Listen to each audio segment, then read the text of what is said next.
Mamá dijo, mejor una hija perdida que dos. Me echaron y se quedaron con todo. 12 años después, me dieron por muerta. Entré a mi misa en San Francisco. Sonreí y dije, no estoy muerta, pero ustedes sí van a querer estarlo. Mil gracias por ser parte de nuestra comunidad hoy. Cuéntanos desde dónde estás viendo el video, deja el nombre de tu ciudad en los comentarios. Vámonos directo al episodio de hoy. Estaba en mi pequeño departamento en Querétaro, preparando café de olla como cada mañana. El olor a canela y piloncillo llenaba el aire, un ritual que me recordaba a mi abuela en Puebla. De pronto, mi celular vibró sobre la mesa. Lo tomé con calma, pensando que sería un mensaje de la vecina sobre el tianguis. Pero no. Era de doña Carmen, la señora que vivía enfrente de mi casa de niña, la que siempre me guardaba tamales en Navidad. María Elena, qué pena lo de tus papás, no puedo creer lo que vi hoy, decía el mensaje. Fruncí el ceño, confundida. ¿Mis papás? ¿Qué había pasado? Abrí el video que venía adjunto y se me heló la sangre. Era una misa en la iglesia de San Francisco, esa donde hice mi primera comunión y donde mi madre siempre rezaba el rosario los domingos.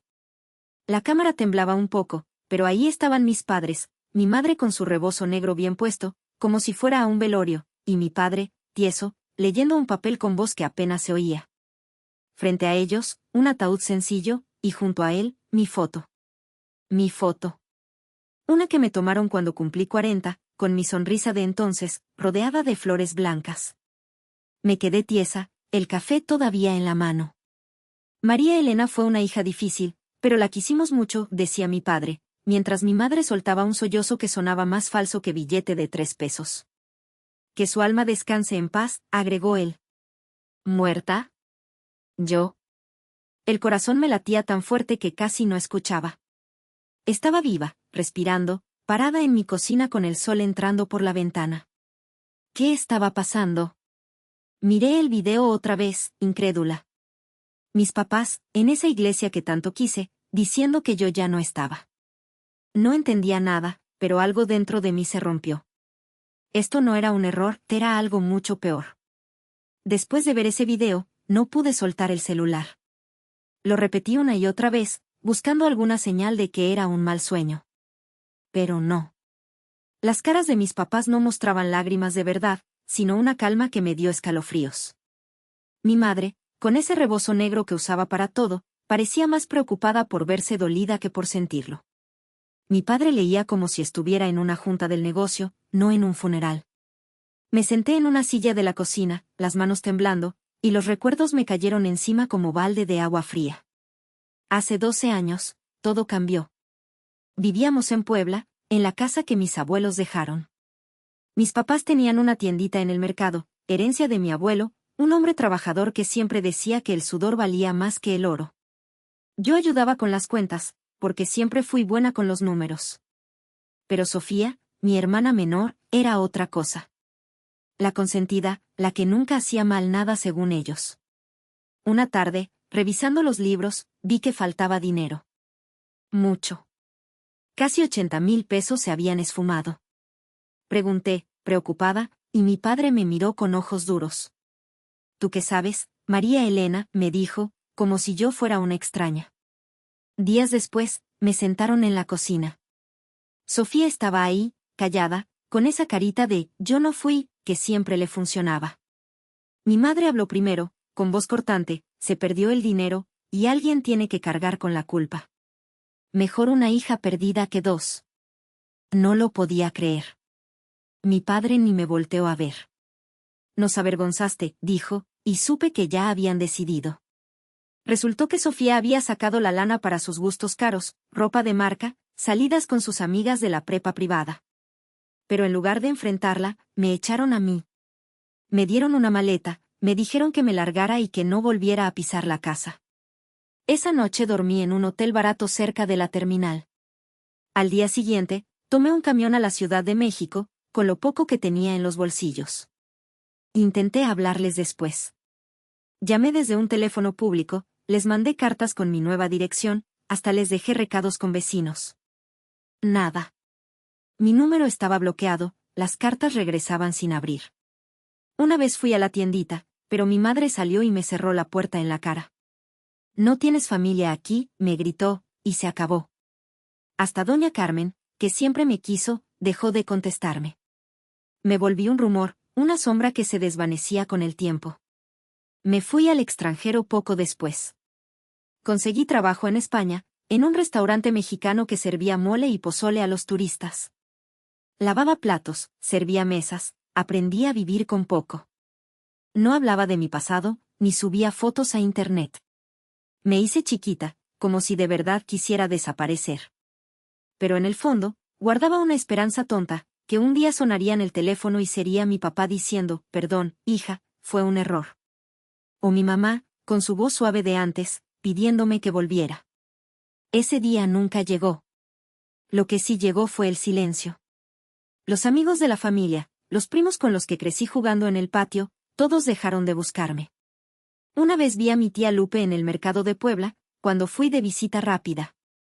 Me acerqué, ilusionada, pero ella dio un paso atrás, como si viera un fantasma. María Elena, ¿qué haces aquí?, dijo, y se fue corriendo.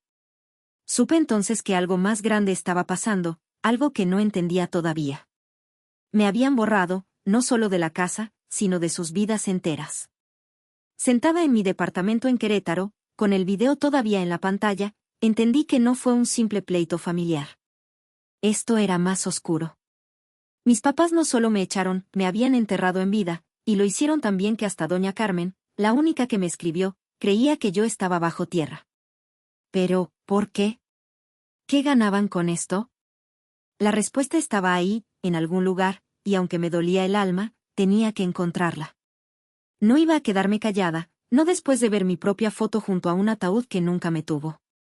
Después de pasar la noche dando vueltas en la cama, con las imágenes de esa misa rondándome la cabeza, decidí buscar respuestas. No podía quedarme con los brazos cruzados, no después de ver mi vida convertida en una mentira tan grande.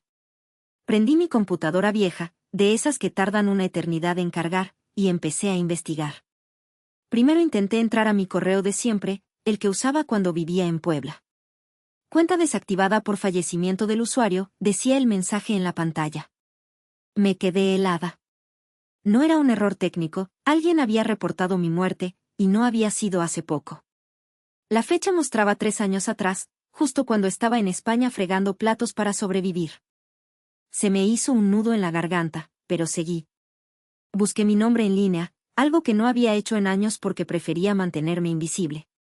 Y ahí estaba, un acta de defunción digital, con mi nombre completo, María Elena Torres González, y una fecha de muerte, 15 de agosto de 2019. Causa, accidente automovilístico en Madrid. Mentira pura. Nunca tuve carro allá, mucho menos un choque. Vivía en un cuartito cerca del restaurante, iba a pie al trabajo y mandaba cada peso que podía ahorrar a una cuenta que abrí en Querétaro.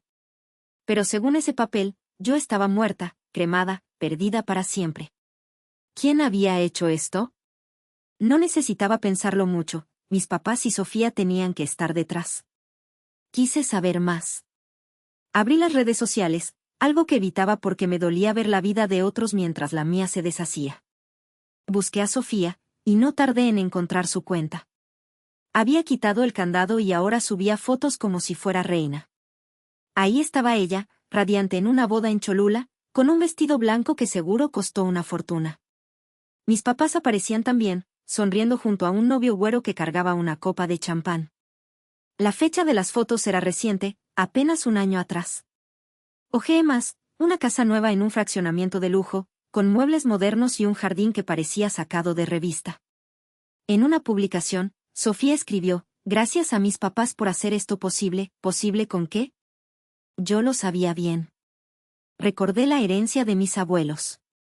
Además de la tiendita, dejaron una parcela en las afueras de Puebla, un terreno que mi abuelo siempre dijo que era para mí, para que tengas algo tuyo, María Elena, me repetía cuando íbamos a sembrar maíz. Valía buen dinero, sobre todo ahora que el pueblo se estaba poniendo de moda para los ricos de la ciudad. Fui al registro en línea del gobierno, con el corazón en la mano, y lo confirmé, la parcela se vendió 2 años después de mi muerte. El comprador era una empresa, pero el dinero, según un comentario suelto en la cuenta de Sofía, había ido a un proyecto familiar. Ese proyecto era su casa, su boda, su vida de princesa. Mis papás firmaron la venta como mis herederos legales, diciendo que yo no estaba para reclamar nada. Me temblaban las manos mientras juntaba las piezas. No solo me habían echado y borrado, se aprovecharon de mi supuesto cadáver para quedarse con todo. La tiendita ya no existía, la vendieron también, según un artículo viejo que encontré, y el dinero se esfumó en las manos de Sofía. Pero lo que más me dolió fue imaginarlos planeándolo. ¿Cuándo decidieron esto? ¿En una sobremesa, mientras comían mole y se reían de mí? ¿O fue algo frío, como una decisión de negocio? Me los imaginé firmando papeles, inventando el cuento del accidente, asegurándose de que nadie preguntara por mí. Apagué la computadora y me quedé mirando la pared. La furia me quemaba por dentro, pero también había tristeza. Esa parcela no era solo dinero, era el sudor de mi abuelo, sus sueños para mí.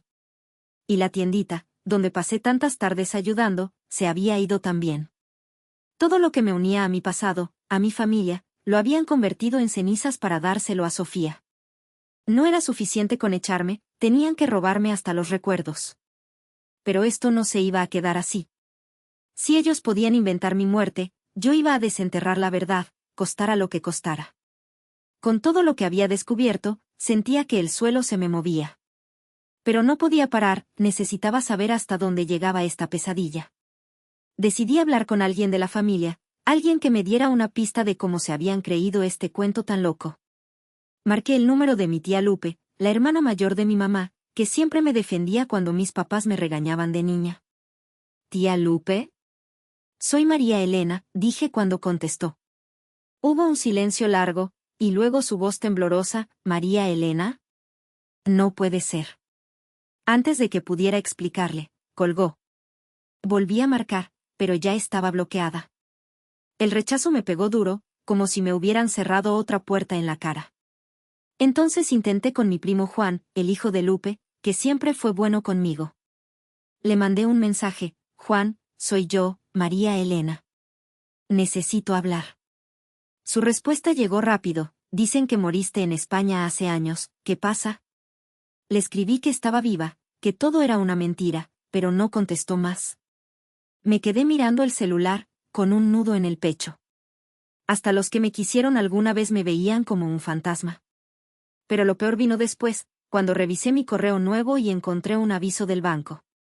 Era una notificación de una deuda pendiente, 200,000 pesos a mi nombre, un préstamo que nunca pedí. El corazón se me fue al suelo. Llamé al banco, furiosa, y me explicaron: alguien usó mi CURP y mi nombre para sacar el dinero 4 años atrás, justo después de mi muerte. Los pagos nunca se hicieron, y ahora estaba en buró de crédito, con mi historial hecho trizas. No tuve que pensar mucho para saber quién fue. Sofía, con ayuda de mis papás, había usado mi identidad como si fuera un trapo viejo. No solo se habían quedado con mi herencia y vendido lo que era mío, también me cargaron con una deuda que me ataba de manos. Imaginarla firmando papeles con mi nombre, riéndose mientras yo lavaba platos en España, me llenó de coraje. Pero había más. Un día después, revisando el correo de nuevo, encontré un mensaje automático de una aseguradora. Decía que mi póliza de seguro de vida, una que mis papás me obligaron a sacar hace años, había sido cobrada. 300,000 pesos, pagados a los beneficiarios, tras mi supuesto accidente. Mis papás y Sofía no solo me robaron lo que tenía, también ganaron dinero con mi cadáver. Me senté en el sillón, con la cabeza entre las manos. Esto era más que traición, era un plan frío, calculado. Mientras yo vivía con lo justo, ellos se llenaban los bolsillos. La deuda en mi nombre me quitaba cualquier chance de empezar de nuevo aquí en México, ni un crédito para un carrito podía sacar. Y el seguro, ese dinero que mis papás me juraron que era, por si algo pasaba, lo usaron para engordar sus vidas. Podía verlos, mi mamá comprando más rebozos caros, mi papá presumiendo en el mercado, y Sofía luciendo joyas que pagué yo sin saberlo. La furia me quemaba, pero también me dolía el alma. No era solo el dinero, era lo que significaba. Me habían convertido en una herramienta, un nombre para explotar y luego tirar. Cada peso que sacaron con mi muerte era un clavo más en el ataúd que me construyeron. Pero entre tanto coraje, algo se encendió en mí. Si ellos podían jugar tan sucio, yo también podía mover mis fichas. No iba a dejar que me hundieran más. Esto no era solo por mí, era por la María Elena que fui, la que confiaba en su familia y que no merecía este cuchillo por la espalda. Ya no podía seguir sentada, dejando que el coraje y el dolor me comieran por dentro. Lo que mis papás y Sofía me hicieron no era solo un pleito de familia, era un crimen, uno que me había dejado sin nada más que mi propia respiración. Decidí actuar. Fui al cuartito donde guardaba mis cosas y saqué una caja vieja que traje de España.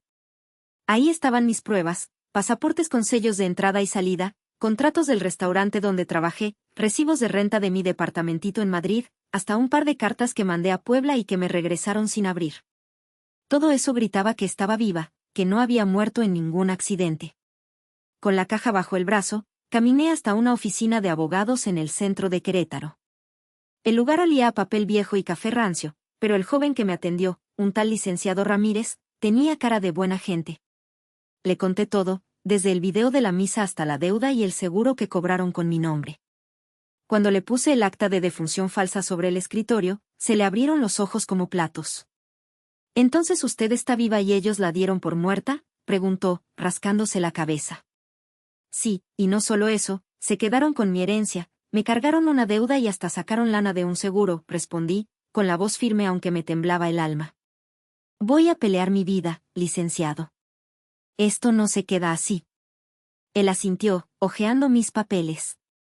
«Podemos empezar con una denuncia por fraude y falsificación. También hay que anular esa acta». «Va a tomar tiempo», dijo. Pero yo no quería tiempo, quería justicia ya. Estaba a punto de decirle eso cuando mi celular vibró con un mensaje de un número desconocido. «Habrá una misa por ti el domingo en San Francisco», decía, sin más. Se me erizó la piel. No sabía quién lo mandó, quizá alguien del pueblo que vio la verdad entre las grietas de las mentiras de mi familia, pero no importaba. Era una señal, una puerta que se abría justo cuando más la necesitaba. Esa noche, en mi departamento, tomé una decisión. Iba a regresar a Puebla, no a escondidas como antes, sino con la frente en alto. No buscaba que me pidieran perdón, eso ya no me interesaba. Quería que me vieran viva, que enfrentaran lo que hicieron. Me imaginé entrando a esa iglesia, con mis papeles en la mano, y el silencio cayendo como plomo sobre mis papás y Sofía. Ellos habían jugado su partida, pero ahora me tocaba a mí mover las piezas.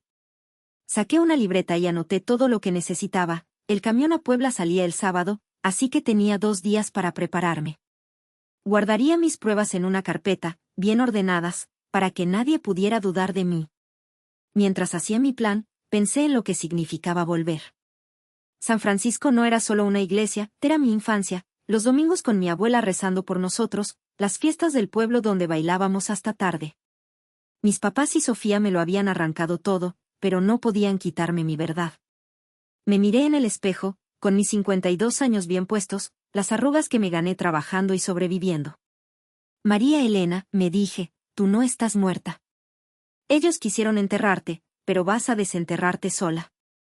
El sábado compré mi boleto y metí lo esencial en una mochila, la carpeta con mis documentos, un cambio de ropa, y mi rosario, el que mi abuela me dio antes de morir.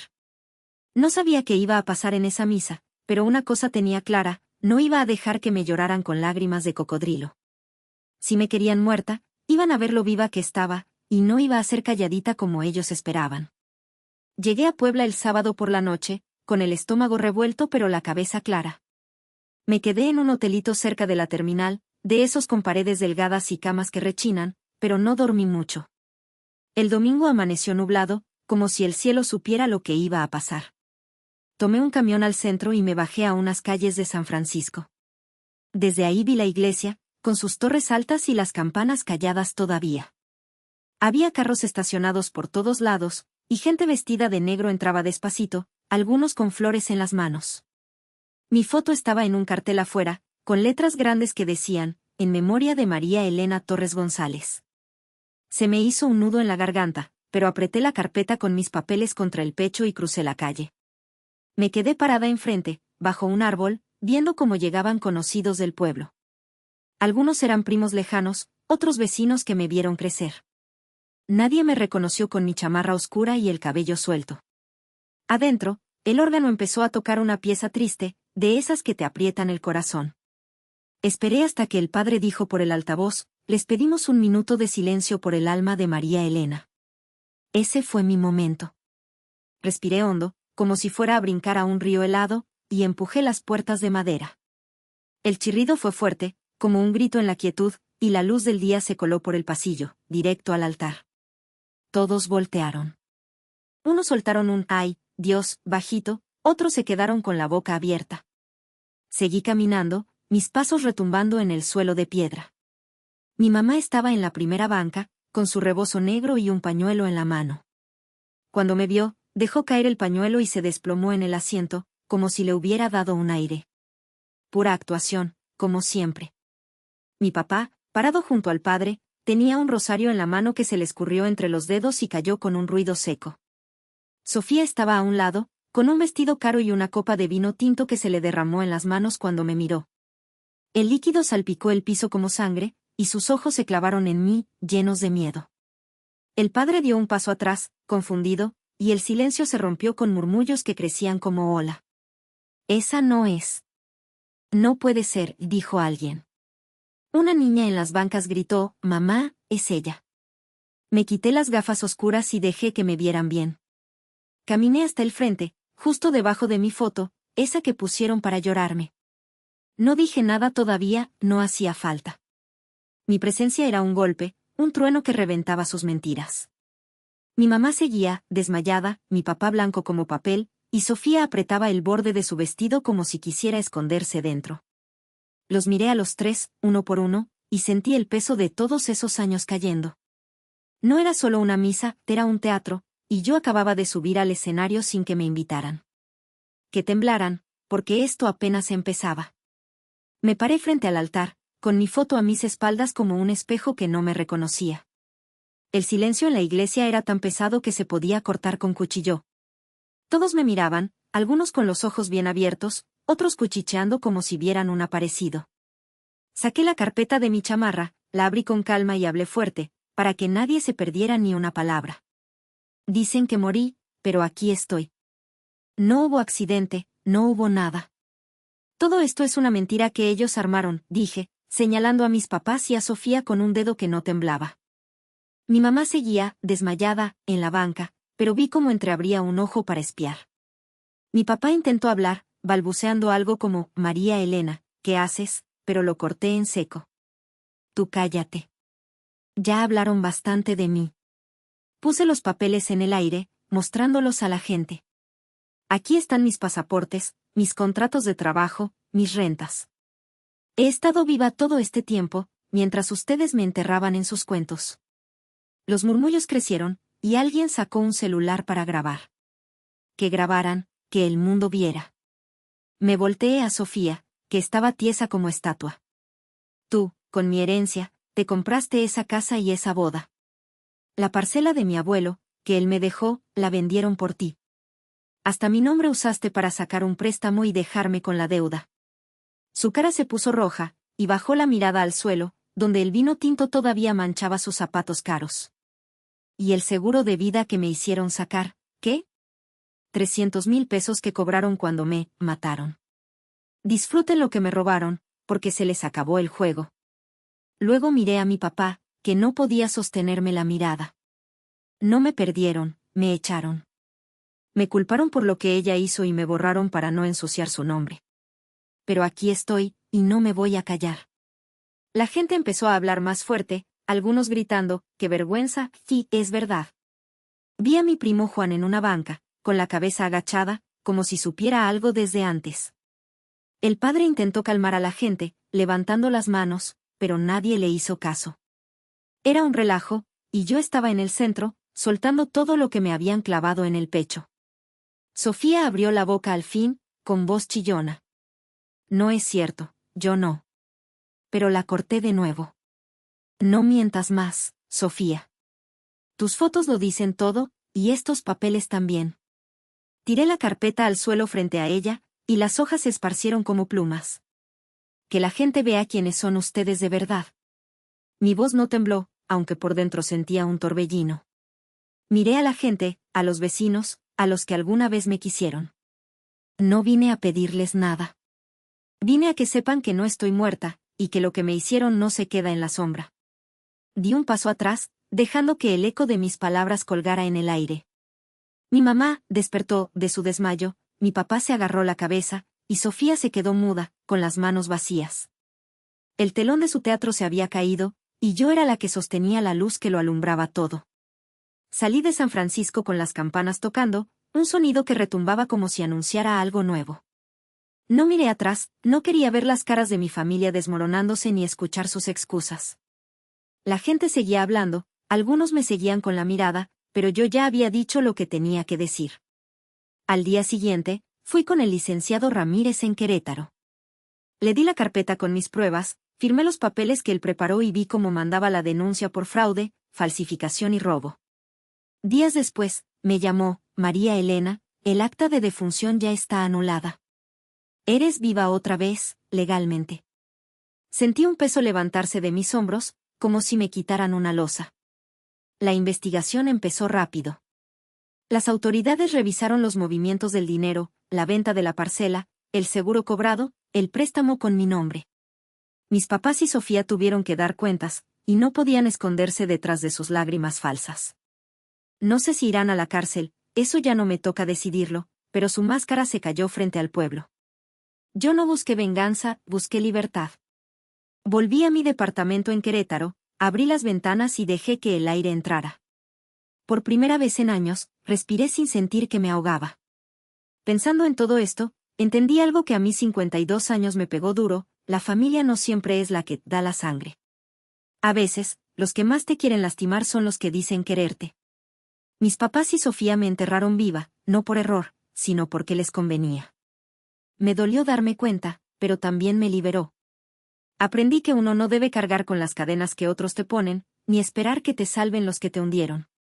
La vida me enseñó que, aunque te tiren al pozo, tú misma puedes sacar la escalera y subir.